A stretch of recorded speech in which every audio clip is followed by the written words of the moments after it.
বন্ধুসকল, আজি আকৌ এটা নতুন ভিডিঅ' লৈ আপোনালোকৰ সন্মুখত আহিছোঁ, লাইভ ভিডিঅ' লৈ। এয়া আমাৰ গাঁৱত আজি ধান কটা মেচিন এটা আহিছে। এয়া বৰ্তমান ধান কাটি আছে, আপোনালোকে দেখিব পাইছে। যদি লাগে তেনেহ'লে কমেণ্ট কৰিব, গাড়ী পঠাব পাৰিম। ধান কাটে আৰু ঘৰত দি থৈ আহে দেই, দেখিছে নহয়।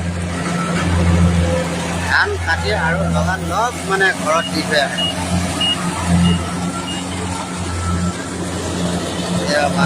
মানুহ ৰখি আছে ধান।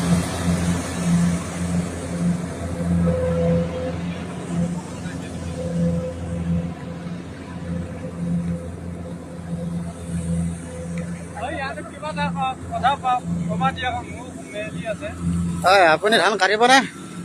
অলপ বাকী আছে আমাৰ ধান। হয় নেকি? চাওক অকণমান পাৰে যদি কাটি দিয়ক, গাড়ীখন আহোঁতে।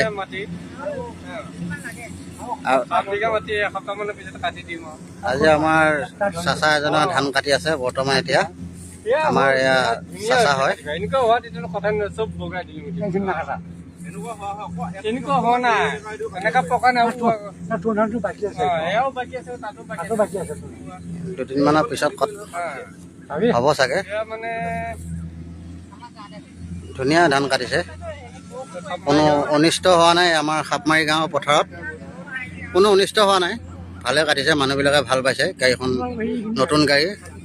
আৰু দামটো মানে আমাৰ ইয়াত কাৰণে 2700 টকা, কাটি ঘৰত দি থৈ আহে। যদি অকণমান দূৰ হয় মানে আৰু দামটো অকণমান বেছি হয়।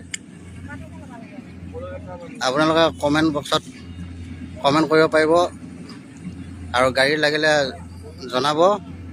গাড়ী মোৰ লগত যোগাযোগ কৰিলে হ'ল, পাই যাব। এয়া কিবা কবি না ধান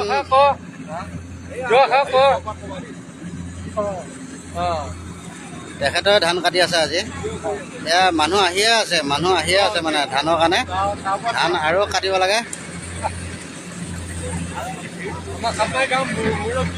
এয়া সাপমাৰী গাঁৱৰ মানুহ আহিছে, এয়া ধান কাটিবৰ কাৰণে, গাড়ীৰ কাৰণে আহি আছে।